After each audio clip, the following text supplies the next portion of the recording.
Isang kakaibang eksena ang naganap sa bayan ng Lopez, Quezon, matapos harangin ng isang babae ang daloy ng trapiko habang kumakanta at sumasayaw sa gitna ng kalsada. Nagkanan ang pangako mo! Nagkakamo ang presyo!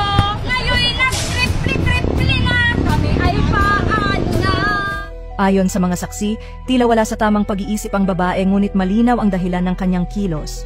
Ang protesta laban sa umano'y mga pangakong hindi natupad ni Pangulong Ferdinand Bongbong Marcos Jr., lalo na ang ipinangakong 20 piso kada kilong bigas. Sana ang pangako mo, 20 pesos na bigas mo!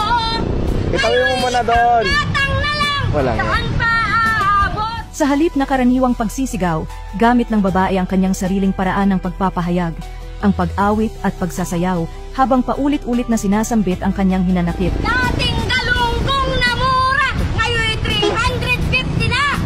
Dahil sa insidente, nagdulot ito ng matinding abala sa daloy ng trapiko.